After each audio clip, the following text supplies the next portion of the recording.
Oi, pessoal, boa noite, tudo bom com vocês? A Prof está fazendo essa gravação da introdução à fisiologia, que é aquela primeira aula que a Prof estava doente, né? Estava com suspeita lá do Covid e por isso que não deu aula para vocês, tá? Então, eu não sei se vocês vão abrir esse vídeo de manhã, de tarde, de noite, então bom dia, boa tarde, boa noite, e a gente vai conversar um pouquinho sobre os mecanismos homeostáticos, né, ou homeostásicos, conforme vocês forem vendo aí, né, durante o curso. Então, vamos lá. A disciplina que vocês estão já tendo, ou que vão ter, é a fisiologia humana, né? Então, a fisiologia é uma ciência que estuda o funcionamento e o equilíbrio do corpo humano especificamente. Nós temos vários tipos de fisiologia, a gente tem a fisiologia animal, a fisiologia vegetal. No nosso caso aqui, é praticamente aqui a fisiologia humana, né? E o objetivo da fisiologia é explicar os fatores físicos e químicos que são responsáveis pela origem, desenvolvimento e a progressão da vida do indivíduo. Então, antigamente, essa fisiologia humana, né, que vocês estão tendo agora, ela era dividida em biofísica e fisiologia, porque os fenômenos fisiológicos, eles obedecem às leis da física também, né? Então, só para vocês terem ideia, a hipertensão arterial, ela obedece à lei das físicas, às leis da física, porque lembra que o sangue ele vai circular num compartimento fechado. Eu não sei se vocês lembram lá do segundo grau, quando vocês estudaram lá na física, vasos comunicantes, né? Então, as mesmas leis, a lei dos gases, quando vocês tiverem lá a fisiologia, o processo de hematose, as leis físicas relacionadas aos gases, elas também são aplicadas aí ao processo de hematose no sistema corporal humano. E, lógico, químicos, né? Então, tudo tem a ver também com a química. Lembrando que nós somos formados de moléculas, praticamente, átomos. Então, tudo vai se juntando para formar o corpo humano, especificamente. E ela explica as características e os mecanismos específicos do funcionamento do corpo humano que fazem dele, né, desse corpo humano, um ser vivo. Esse é o preceito da fisiologia que é encontrado no livro de vocês, no livro texto de vocês, que é o livro do Gaito. Então, minha versão, que é de 2018, que é uma versão um pouquinho mais antiga, né? A gente está em 2021, mas praticamente não houve nenhuma nova edição, então por isso que a gente ainda segue lá a revisão do Gaito, né? Edição do Gaito. Então, só relembrando, a gente já falou isso em aula, nós somos formados por células, essas células elas se agrupam em tecidos, esses tecidos eles vão formar os órgãos vão formar os sistemas, e os sistemas, o conjunto de sistemas chega aqui no indivíduo humano, no corpo humano. E se vocês prestarem atenção, também já conversamos isso, né? Lá no início dos livros de fisiologia, estou citando aqui o Gaito, que é o nosso livro-texto, vocês vão ter um pouquinho de cito, vocês vão ter um pouquinho de isto, vocês vão ter um pouquinho de genética, né? Então, ele faz assim um apanhado geral dessas ciências básicas, porque antigamente a fisiologia englobava tudo para explicar o funcionamento do ser humano. Ela é uma disciplina, gente, que ela é muito embasada na anatomia.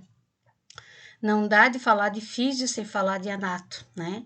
Por isso que vocês têm anato e depois vocês têm a físio, ou vocês têm físio e anato junto. Então, ela também, né, nós temos lá a citologia, a embriologia, a genética, são disciplinas que são co-irmãs da fisiologia. E em vermelho eu deixei assim as mais importantes, ó.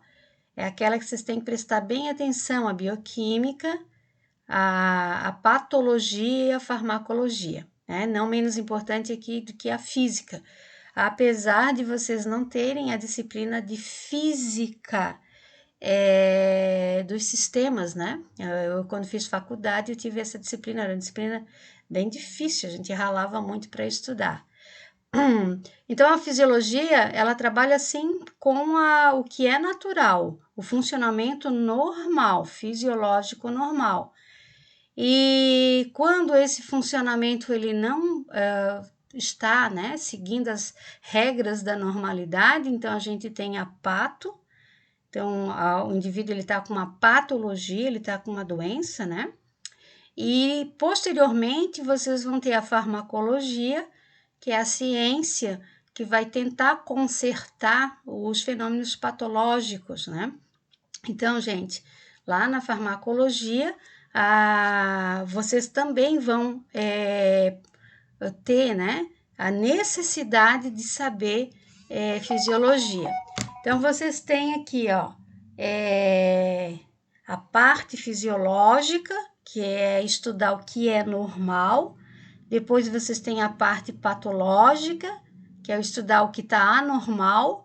E depois a farmacológica, que é tentar consertar esse dano, né? Então, lembrando ali que o organismo, ele jeitinho, né, para tentar consertar o que está patológico. Bom, no semestre que vem, a partir do semestre que vem, vocês vão ver outras coisas relacionadas à fisiologia. Vocês têm a Fisio 2 lá, né? Então, vocês vão ver o sistema muscular, vocês vão ver o sistema esquelético, vocês vão ver, principalmente o sistema esquelético, não muito, né? O sistema linfático, junto com o circulatório, vocês vão ver o linfático, vocês vão ver o sistema endócrino, vocês vão ver o sistema circulatório, vocês vão ver o sistema excretório e vocês vão ver o sistema digestório e respiratório. Na nossa fisiologia desse semestre, a gente vai ver todo o sistema nervoso. Vocês vão devorar assim metade do gaito. E a gente vai ter lá no finalzinho, que mudou um pouquinho a ementa de vocês, a gente vai ter a parte do sistema reprodutor, tá? Não sei por que mudou, né? Mas enfim, essa ementa de vocês, a parte de sistema reprodutivo, ele passou agora para o segundo, tá? Bom, a fisiologia é uma ciência antiga, uma das primeiras ciências, né? E a fisiologia humana moderna, vocês vão dizer, puxa, mas moderno?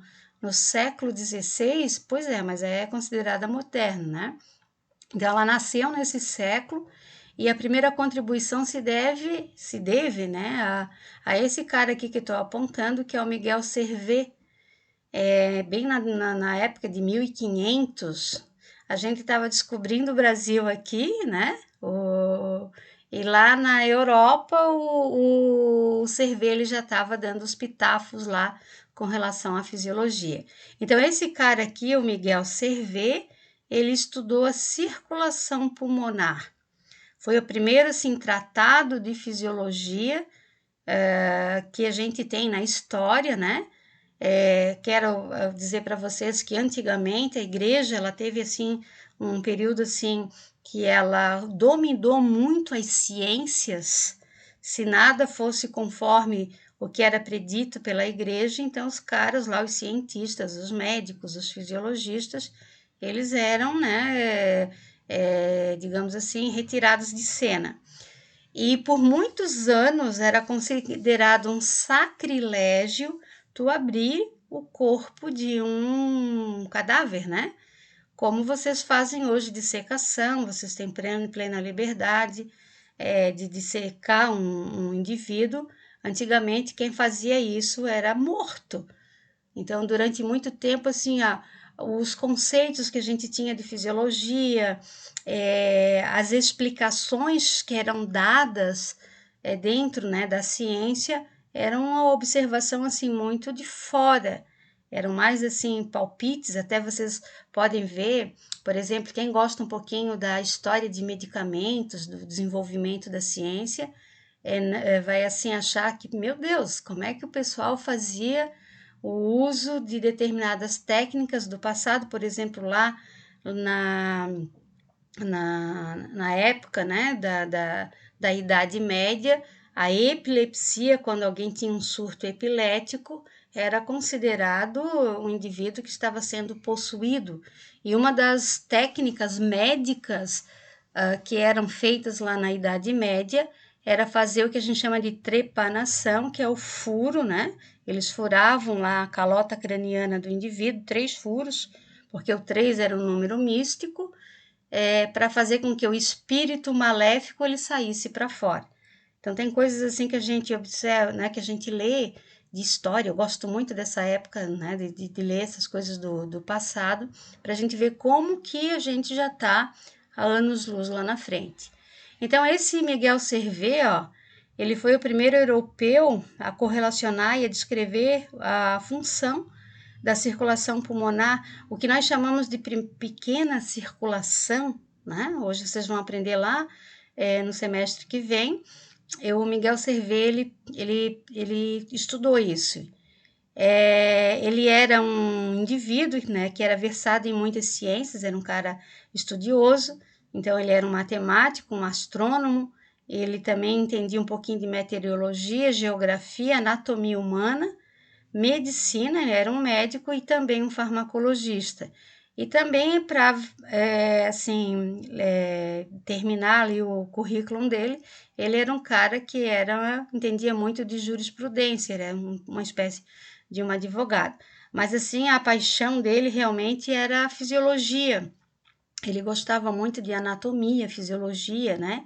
E medicina, e ele começou assim a isso, né? O William Harvey foi nessa década, 1578, né? Ele ultrapassou ali o 1657, foi a época que ele morreu. Ele foi um médico inglês, né? E as descobertas dele sobre o funcionamento do coração e da circulação do sangue pelas artérias e veias foi assim estupendo, né? Foi revolucionário a medicina na época. Então ele nasceu numa comunidade bem pequenininha lá da Inglaterra, né? E ele é considerado o pai da fisiologia experimental. Então eles faziam experimentos, né, para ver como é que as funções elas eram, né? Elas se formavam, como é que funcionava o corpo. Então William Harvey ele também foi um papel importante. Por que vocês têm fisiologia no curso? Para explicar como os sistemas de órgãos, as células e mesmo as moléculas interagem para manter a integralidade, né, de uma determinada função. Então, vocês médicos, futuros médicos, têm que saber como o corpo funciona, tá? Como é que é a homeostasia? Então, o que é a homeostasia? Equilíbrio. Então, a finalidade da fisiologia, dos processos fisiológicos que a gente tem no nosso organismo é chegar ao alcance dessa homeostasia. O que seria a homeostasia? Então, está relacionado com a manutenção de um meio interno normal frente às perturbações internas ou externas, né? Para que essas funções das células e dos tecidos e dos órgãos eles sejam preservadas. Então, sempre, né, quando acontecer alguma coisa, uma intervenção externa ou interna, o nosso organismo ele vai dar uma trabalhada para tentar fazer com que, né, a fisiologia normal aconteça, né, ela se preserve. É lógico que quando isso não acontece, então a gente entrou num estado patológico. Então, a homeostasia está relacionada com a manutenção de condições constantes, né? Ela prevê assim, o funcionamento constante ali do nosso organismo, tá? Então, aqui só esmiuçando um pouquinho a palavra, homeo é igual, estasia é estado, não é parada, né? Então, é o termo empregado para caracterizar a tendência de que os sistemas biológicos têm, né, de resistirem a mudanças e permanecerem em estado de equilíbrio constante, tá? Então, isso é pregado ali pela fisiologia. O primeiro cara que falou, né, cunhou esse termo homeostase foi o Claude Bernet, Isso é uma história, vocês vão encontrar isso em qualquer, digamos assim, livro inicial ou vídeo inicial sobre homeostasia. Então, vamos falar bastante aqui do Bernet. O Bernet, ele estudou primeiro os outros seres vivos e depois ele também viu que isso aí era constante no ser humano. Então, ó, todos os mecanismos vitais, apesar de sua diversidade, têm apenas uma finalidade, que é de manter constantes as condições de vida no ambiente interno. Então, isso, quem tem, não sei se vocês vão ter essa disciplina, mas quem tem ética, né, vai falar um pouquinho sobre o Bernet, o Claude Bernet. E esse outro rapazinho aqui que está aqui do lado, Walter Bradford Kenyon, né, ele foi um discípulo do Bernet e é um cara assim que, digamos que hoje em dia é o neurocientista, ele é um neurocientista, é um fisiologista que também escreve muito sobre o termo de homeostasia. Bom, para que o nosso organismo ele alcance o equilíbrio, ele precisa de dois sistemas. Um é o sistema nervoso, que ele atua basicamente no controle, então ele faz o controle, ele capta uma informação, ele processa essa informação, no intuito de encontrar uma solução para o organismo voltar ao equilíbrio. Então, aconteceu alguma coisa, digamos assim, que está fora do normal, né? Dentro do meu organismo. Por exemplo, uma hemorragia. Então, o sistema nervoso, ele já capta essa informação e ele tenta controlar e achar uma determinada solução para que a coisa volte ao normal, tá? E ele tem, assim, um ajudante, que é o sistema endócrino, que vocês também vão ver semestre que vem. Então, ele vai atuar principalmente na sinalização, nas respostas, faltou aqui um espaçozinho, né? Ao controle induzidas ali pelo sistema nervoso central. Eu tenho um exemplo aqui, por exemplo, ó, onde a gente está encontrando os dois sistemas, lembrando que nós somos homeotérmicos, nós temos uma temperatura de referência mais ou menos na casa aqui dos 37 graus Celsius, né? E vamos supor aqui, ó, que nós estejamos lá no deserto do Saara, então aumentou bastante a temperatura. Nós temos ali na nossa pele os termorreceptores, são receptores da pele, né? Nossa pele é rica em receptores. Esses receptores, na realidade, são células especializadas que vão levar até o hipotálamo, que é o sistema nervoso central, né? Então, a informação ela parte da periferia para o sistema nervoso central, lembrando que o hipotálamo ele está no meio, né, da região límbica lá do sistema nervoso central, e lá o hipotálamo ele vai interpretar, ele vai integrar, né, essa informação, e ele vai delimitar ou demandar alguns, digamos assim, alguns eventos fisiológicos para que essa temperatura, esse aumento da temperatura externa não estrague, né, não aumente a nossa, porque a nossa tem que manter o nível aqui de 37. Então, nós vamos ter efeitos sobre os vasos sanguíneos e nós vamos ter também a ativação das glândulas sudoríparas. Então, especificamente aqui, ó, nós temos o hipotálamo, ele vai comandar um sistema que nós chamamos de sistema nervoso parasimpático, que vai atuar sobre vaso sanguíneo, fazendo com que a gente tenha vasodilatação. Quem faz isso é a acetilcolina, né? Ela é responsável pela vasodilatação.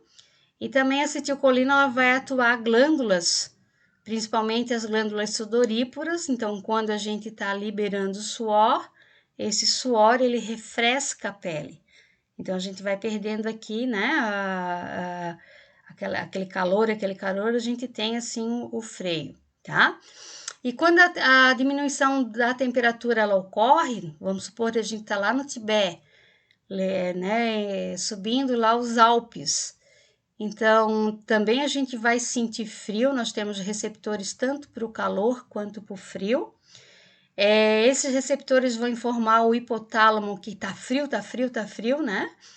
E o hipotálamo ele vai tomar decisões. Então aqui ele ativa um outro sistema, que é um sistema simpático, né? Então nós vamos ter uma descarga adrenérgica aqui. A noradrenalina, que é o neurotransmissor, ela age nos vasos, fazendo vasoconstrição, e age no músculo também fazendo contração. Tá vendo aqui que a gente tá tremendo, ó? Essa contração muscular, ela é induzida aqui pelo sistema nervoso simpático, os efeitos ali da noradrenalina, tá? Vocês lembrem também, vocês já podem já ir lembrando, já fazendo digamos assim, né, a adesão e já lembrando que o sistema simpático ele é atuado em situações de perigo. E geralmente numa situação de perigo, quando a gente está com medão, a gente treme, né? Então, o tremor pode ser também visto dessa forma. Aqui é um outro esqueminha mostrando a mesma coisa, né? No ambiente frio, olha lá o hipotálamo bem no meião aqui do cérebro, o hipotálamo induzindo o nosso corpo a fazer vasoconstrição dos capilares próximos à superfície da pele, né? E secreção aqui fazendo, isso vai fazer com que a temperatura aqui do sangue atinja um ponto determinado pelo hipotálamo e mecanismos de perda ou retenção de calor retornem ao estado normal. Aqui no caso, num ambiente quente, os capilares eles dilatam, lembrando que isso aí é um efeito do hipotálamo atuando sobre o sistema simpático, aliás, o sistema parasimpático. Eu tenho vasodilatação, né?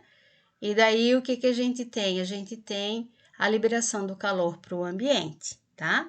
Então, aqui em ambiente quente, as glândulas sudoríparas também vão secretar o suor.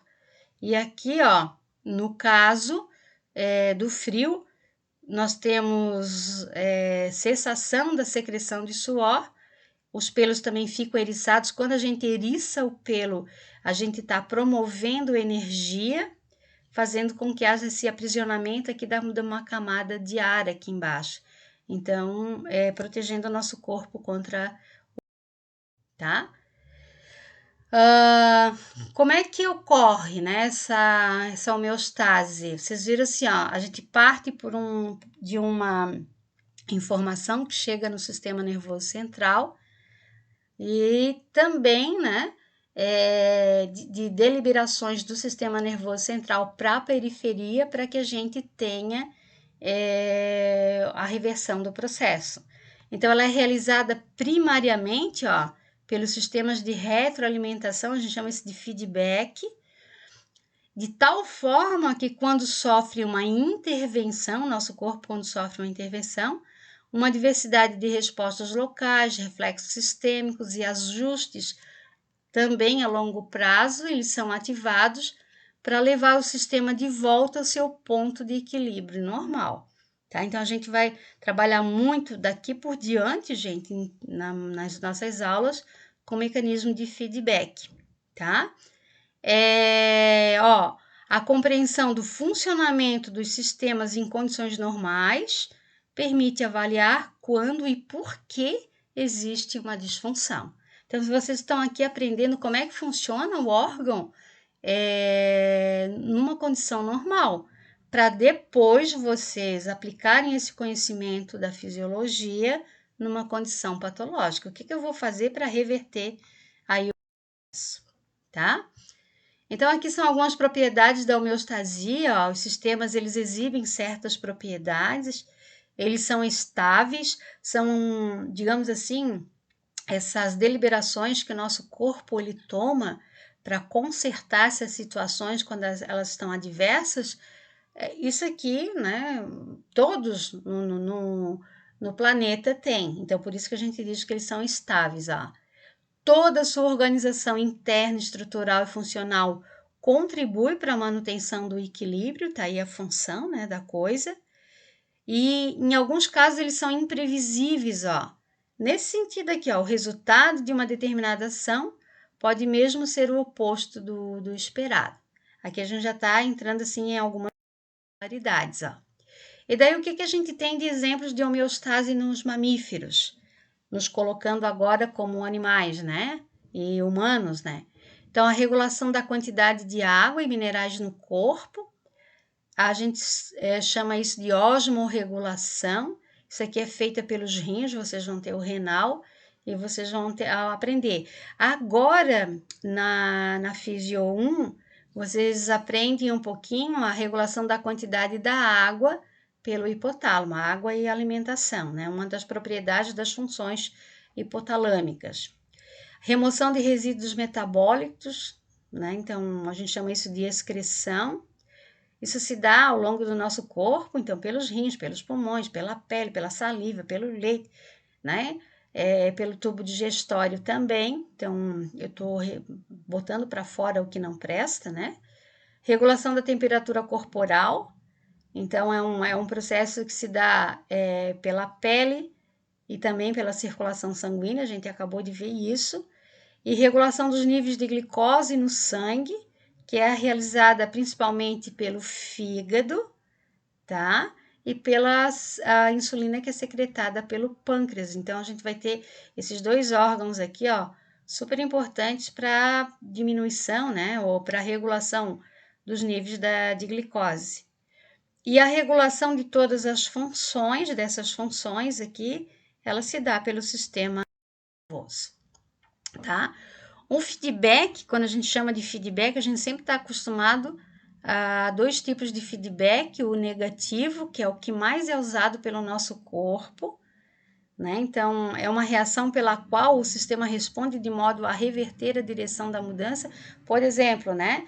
Temperatura estava alta, né? Então, temperatura alta. Então, o corpo ele está com temperatura alta. Então, vai acontecer algumas coisas para essa temperatura baixar.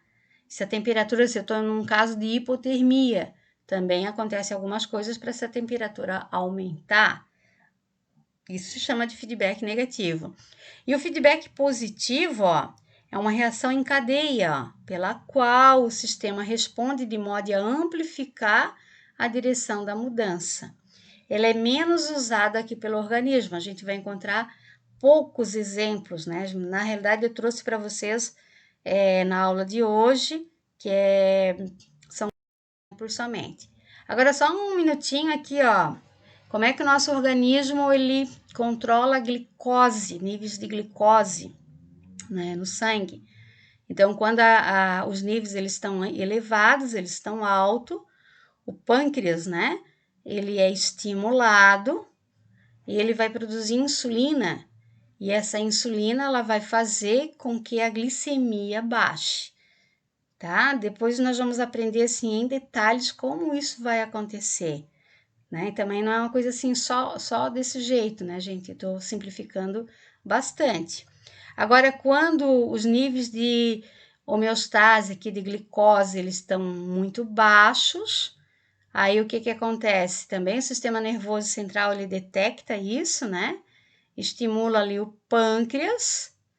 Então, lá no pâncreas a gente tem dois tipos de células, tem as células beta que secretam insulina e células alfa que secretam o glucagon. E esse glucagon ele é um hormônio contrarregulador da insulina. Ele vai fazer com que os níveis de glicose eles aumentem, tá? Então, ele vai lá no fígado, desse glucagon aqui, ó, ele vai chegar lá no fígado, né? E vai fazer com que o fígado ele comece a quebrar as moléculas de glicogênio. O que é o glicogênio? O glicogênio é a nossa reserva de glicose, né? Então, os vegetais, eles reservam a glicose na forma de amido, nós na forma de glicogênio. Então, para quê, né? Para que os níveis de glicose, eles se tornem, digamos assim, homeostasicamente falando, normais. Se a gente aumenta muito a glicemia, nós temos duas doenças, nós temos algumas doenças que são relacionadas a isso, por exemplo, a diabetes, né? Nós temos uma desregulação disso aqui, né? Então, só para mostrar para vocês que o controle da glicemia é importante. Outro controle, assim, que é muito importante para o médico é o controle da pressão arterial. O que é a pressão arterial? né? É um evento físico. Essa equação aqui que eu estou dando para vocês aqui, ó, estou mostrando para vocês, a gente chama de equação hidráulica da pressão arterial, né? E a pressão arterial ela é dada pelo débito cardíaco, né? E a resistência vascular periférica. O que é o débito cardíaco? Ó? Débito cardíaco é o volume circulante. Ele está relacionado com a frequência cardíaca, tá? E também, ó, digamos assim, o fenômeno, né, de ejeção sistólica, volume sistólico, né? Então, o que ocorre durante a sístole, especificamente. O que é sístole, gente, né? É a ejeção desse sangue para fora ali do coração, principalmente para a circulação sanguínea. Então, o débito cardíaco está muito relacionado com frequência e com volume sistólico, tá? E tudo que aumenta débito cardíaco aumenta a pressão arterial, e tudo que diminui débito cardíaco diminui pressão arterial. E o que é resistência vascular periférica? É a resposta do vaso contraído durante a circulação. Então, imagina, o sangue está circulando aqui, ó. Ele está num volume grande, circulando num vaso apertado. É a mesma coisa a gente colocar muita água numa mangueira fina, pode explodir até, né? O que vai acontecer? O sangue ele vai exercer uma pressão, é a lei da ação e reação, sobre o vaso. Então, a gente chama essa pressão sobre o vaso de pressão arterial. Porque arterial não existe pressão venosa, existe, né? Mas a pressão venosa ela é menor do que a pressão arterial. A pressão do sangue que circula pelas veias é menor do que a pressão do sangue que circula pelas artérias. E aqui, só para vocês terem ideia, ó, tudo que vasodilata, tudo que vaso contrai, diminui pressão, né? Aumenta a pressão arterial. Por quê? Porque aumenta a resistência vascular periférica. E tudo aqui que vasodilata, né, diminui pressão arterial. Tá? Então, a gente tem assim, gente, ó, no nosso organismo, vários mecanismos para aumentar a pressão arterial. E temos pouquíssimos mecanismos para diminuir pressão arterial. Geralmente, vocês vão prescrever lá para os pacientes de vocês antihipertensivo, fármacos que diminuam, né? Raramente vocês vão prescrever para os pacientes de vocês um agente hipertensivo. Ah, existe, professora? Existe, né? Tem gente que tem a pressão muito baixa, precisa de uma substância, vasoconstritora. Ó, aqui o feedback negativo, um exemplo de feedback negativo, ó, no controle da pressão arterial. Então, por exemplo, aqui, ó, algum estímulo, estresse, ele rompe a homeostase, né, do nosso organismo. Então, geralmente as pessoas estressadas, elas têm aumento de pressão arterial, tá? Então, ó, nós vamos ter receptores, que são células nervosas sensíveis à pressão, nós já vamos falar neles agora. Esses receptores, eles vão informar o sistema nervoso central. Lá no sistema nervoso central, a gente tem um centro de controle da pressão arterial, né? A gente chama de centro vasomotor. E, por exemplo, aqui, ó, a pressão tá alta, né? Então, esse centro vasomotor, ele vai induzir o nosso corpo a diminuir a frequência cardíaca, né? Se eu diminuo a frequência cardíaca, eu diminuo débito cardíaco. Se eu diminuo o débito cardíaco, eu diminuo a pressão arterial. Então, eu vou ter diminuição da pressão sanguínea justamente. Esse é um processo que a gente chama de regulação cardíaca da pressão arterial, tá? Então, eu vou ter um retorno aqui da homeostase, ó. Ó, Então, quando a resposta provoca o retorno da pressão sanguínea, né? Então, ela fica controlada, ela volta ao normal, tá? Então, um dos exemplos aqui para ela, né? Bom, quem é que detecta isso? Se a pressão está baixa ou se está alta? Os baropressores, baroreceptores, onde é que eles vão estar localizados? Eles vão estar localizados aqui no ramo aórtico. Lembra, né, que quando eu tenho aqui, ó, uma sístole, né? O ventrículo aqui, ele contrai, ele empurra o sangue para a periferia, através da aorta. Então, quando a aorta, né, quando a pressão aqui desse sangue, ele passa por aqui, ó, os baropressores são células nervosas mecanosensíveis. E o que elas vão detectar? Vão detectar a pressão mecânica aqui no vaso, né? Por isso que é uma resposta mecânica. Se essa meu vaso aqui ele tiver muito apertado, vaso contraído e com débito cardíaco elevado, então a resposta pressórica aqui ela vai ser alta. Outro local também que a gente vai ter, né, os baropressores é na carótida, né?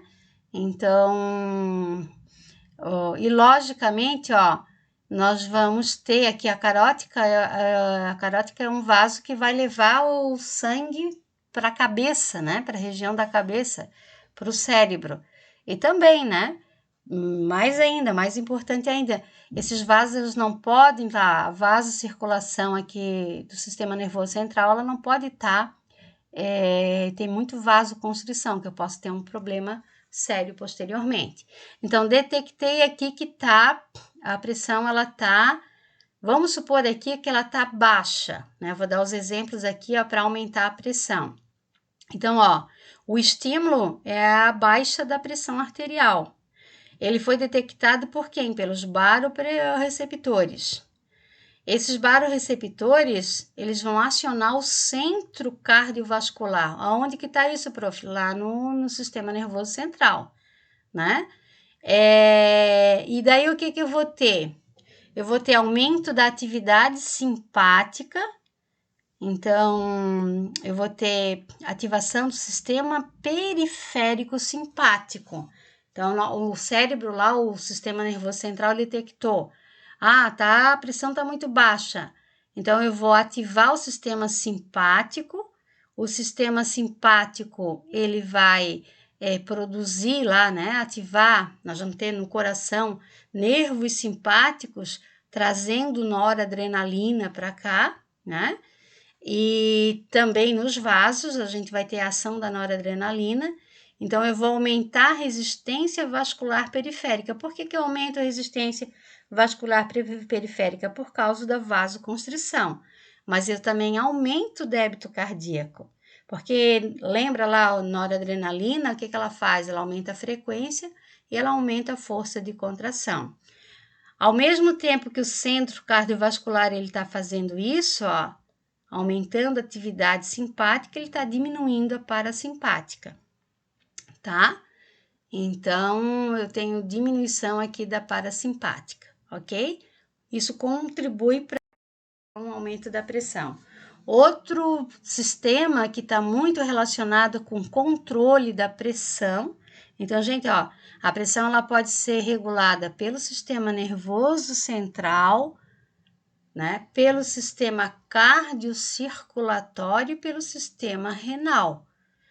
Bom, quando a pressão ela tá baixa, ó, tive uma queda de pressão, né? Então a quantidade de sangue que chega aqui no rim para fazer perfusão renal na parte do glomérulo lá, ela é pequena, né? Eu tenho assim um volume pequeno.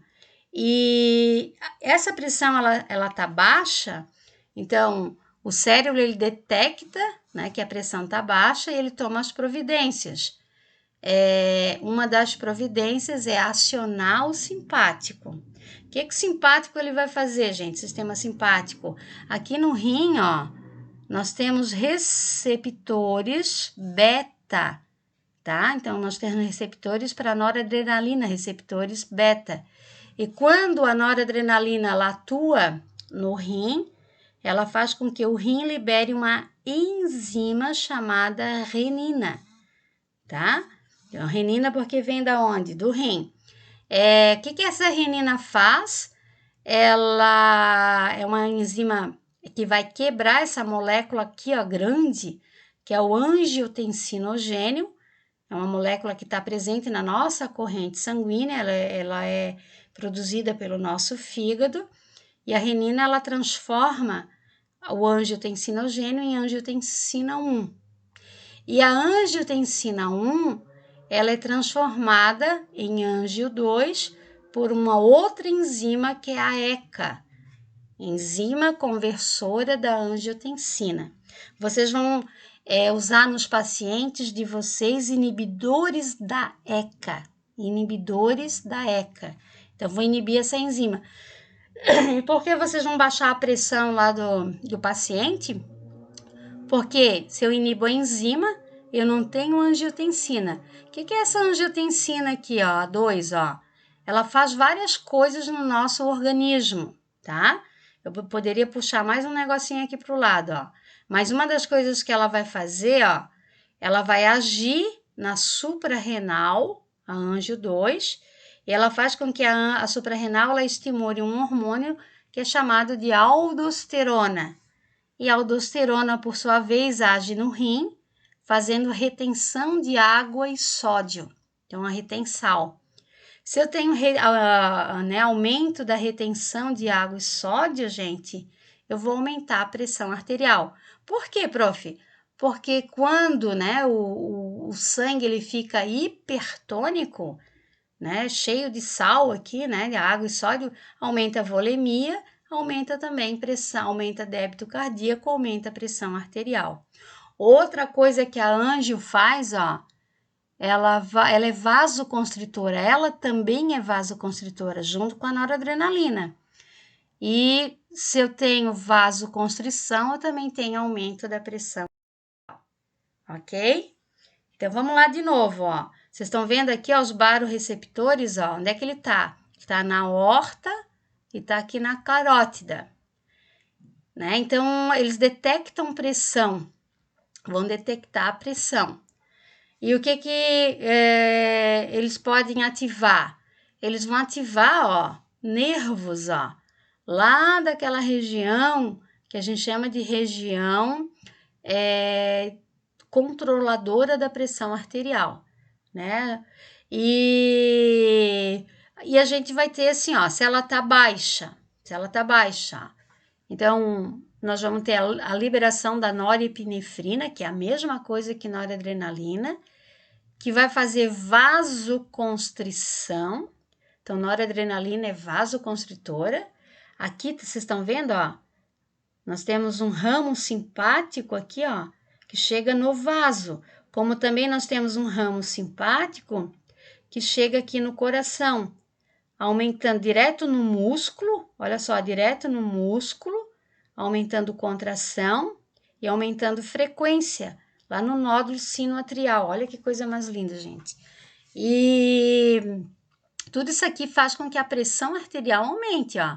Então, estimulação simpática, quando ela tá baixa, né? Então, nós temos aqui uma regulação cardiocirculatória. Então, eu tenho vasoconstrição, eu tenho aumento da frequência cardíaca, eu tenho aumento, do débito cardíaco, né? E eu aumento pressão, daí eu tenho hipertensão. E quando ela tá muito elevada, lembra? Aí qual é o sistema que é acionado? É o sistema parasimpático. Daí a gente vai produzir acetilcolina, tá? Via vago, ó. Nervação vago, né? E a acetilcolina, ela vai diminuir aqui, ó, o funcionamento do nódulo do sino atrial, tá? Então, eu vou ter diminuição da frequência.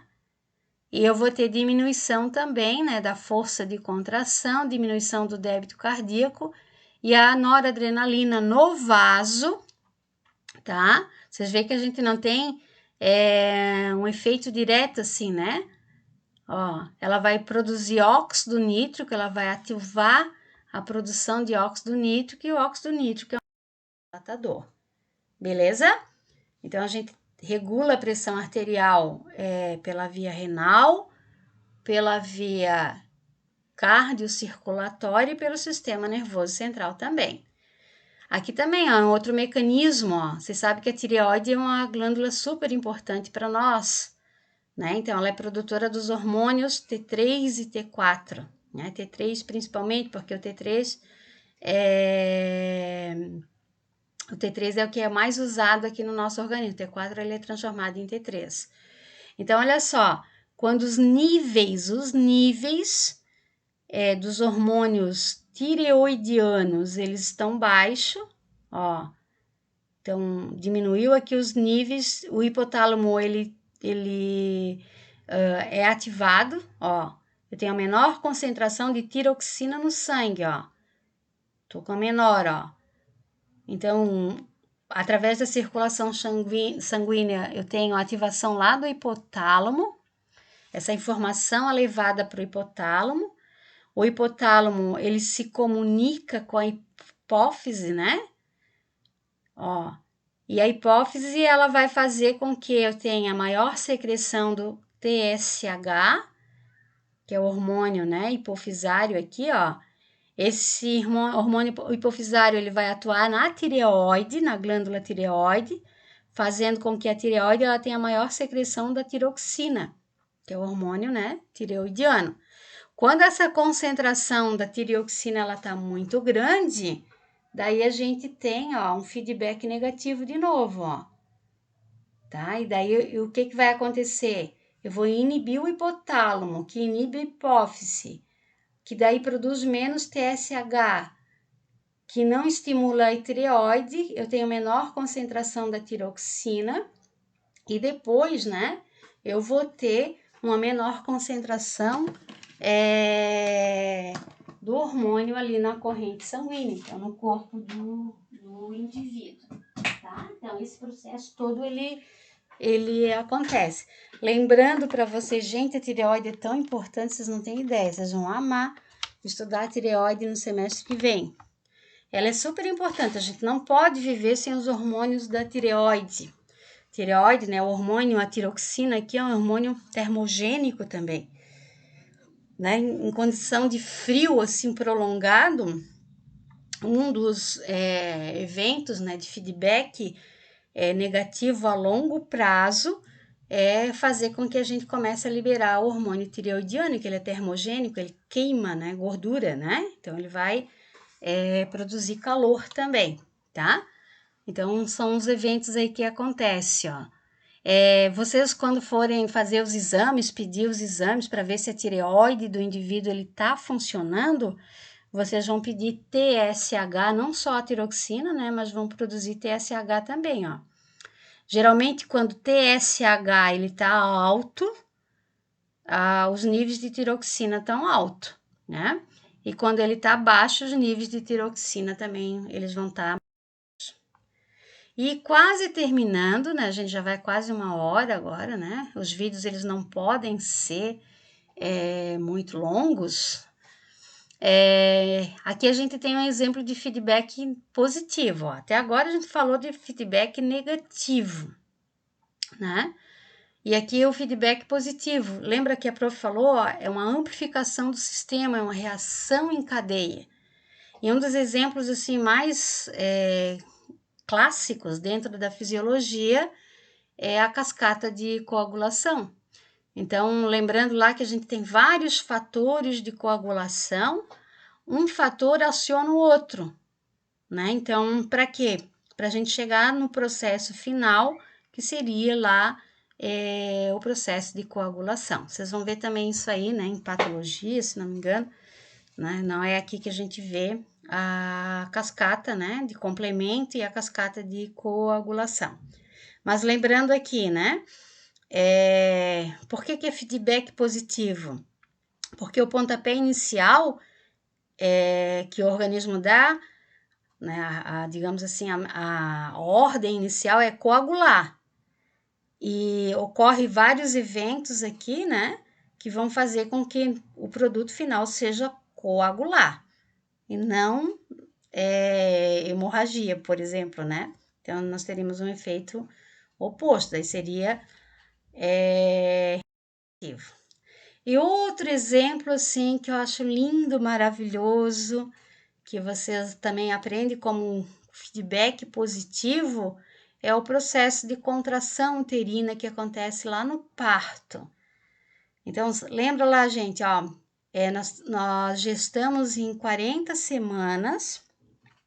Durante essas 40 semanas, os níveis de progestagênio, eles são bem altos na corrente sanguínea, né? A gente libera muito progesterona, por isso que a progesterona é considerada o hormônio da gravidez, né? A partir do momento ali do ciclo menstrual, que eu tenho a fecundação, quem é que começa a liberar a progesterona primeiro?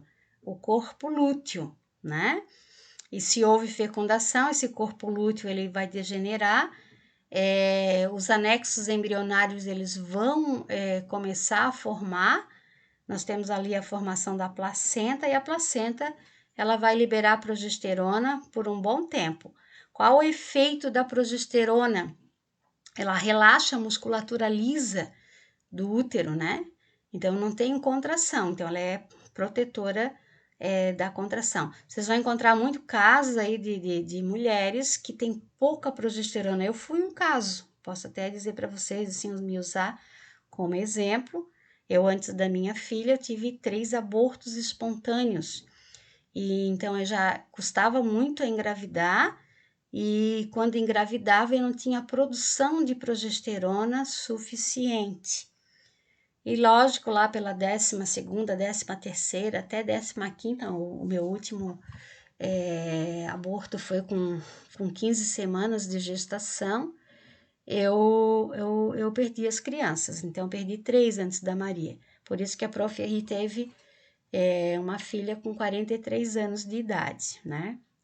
O que acontece ali, né? Então, durante quase lá pela 37ª semana de gestação, a progesterona ela para de ser produzida. E nós começamos a produzir aos pouquinhos, bem aos pouquinhos, um hormônio chamado ocitocina, que é um hormônio maravilhoso que é produzido lá pelo hipotálamo. É liberado pela hipófise, mas ele é produzido no hipotálamo. Ele age, né, na mulher fazendo o quê? Ele vai induzir contração. Então, ele é um hormônio que age no útero produzindo contração. Então, quando eu contraio aqui o útero, ó, cada vez que ocorre o processo de contração, o bebê ele empurra, né, a cabeça aqui, ó, nessa região aqui do colo do útero, que ele está se dilatando, ele vai se dilatando, vocês vão fazendo controle da dilatação. E a partir do momento que eu tenho contração do útero, o bebê, ele quando pressiona o colo do útero, isso vai gerar ondas de contração, né? E automaticamente, ó, cada vez que ele dá um empurrãozinho aqui, ó, ele estimula mais ainda o sistema nervoso a produzir, lá o hipotálamo a produzir ocitocina. Então, essa produção, gente, é lindo, né, esse processo. A produção, ela é contínua. Então, nós temos, assim, grandes produções de ocitocina, e essas grandes produções, com o aumento da contração, eles vão aumentando cada vez mais quando vai estar se aproximando do horário lá da mulher, ela ter o parto, né? Vocês lembram lá, olha os filmes, né? De quanto em quanto está a tua contração? Tá de 1 em 1 hora. Isso vai diminuindo cada vez mais. Por quê? Porque eu estou liberando mais ocitocina a cada contração que o neném faz, que a ocitocina faz no útero, o bebê empurra o útero, né? Ele contrai o útero ali com a cabeça, ele dá estocadas ali na entrada do útero. Isso vai gerar mais ondas de contração, E essas ondas de contração eu libero mais ocitocina, mais eu contraio, e daí eu tenho um nascimento. Outra coisa também que a ocitocina ela ajuda nessa época, que está acontecendo aí nessa época, quando a gente está lá pela 37ª, 38ª semana, a gente também produz as prostaglandinas, né? Prostaglandinas, elas são substâncias contracturantes. Então, vou diminuindo a produção de progesterona, que é relaxante, e o nosso organismo ele vai produzindo a ocitocina. Vocês também vão usar muito a ocitocina. Chegou uma mulher lá para fazer, dar a luz, mas ela não tem contração, ela tem até alargamento ali, a dilatação, mas o neném não sai. Então, vocês vão usar a ocitocina. Ela é uma tocolítica, né? Uma substância tocolítica, uma substância que contrai musculatura. E daí o indivíduo, o neném vai nascer, né? Ah, dói, professor, é isso? Dói, gente, dói, né? Cada contração que a gente tem, nós temos uma dor muito grande, uma dor de grande intensidade, né? Mas garanto para vocês que depois que o neném nasce, essa dor ela é esquecida. Ai, por que ela é esquecida, prof? Porque ao mesmo tempo que a gente está liberando ocitocina, no líquor nosso, nós mulheres, né? Nós temos também liberação de beta-encefalinas, que funcionam como benzodiazepínicos endógenos. O que é um benzodiazepínico? É uma substância muito parecida com o diazepam. E o diazepam, minha gente querida, ele né, os benzodiazepínicos, eles são amnésticos. Que é uma substância amnéstica que faz com que a gente esqueça as coisas. Olha como é lindo, né? A fisiologia. Se toda mulher ela lembrasse exatamente quando e o tipo de dor e a intensidade da dor que ela tem, né? No parto, principalmente nos partos difíceis, ela não gestava mais, né? Então, nós liberamos muito esses benzodiazepínicos, as beta-encefalinas, perdão, falei beta-endorfina, beta-encefalinas, que funcionam como benzodiazepínicos naturais, né? Fazendo com que a gente esqueça. O que nós não esquecemos?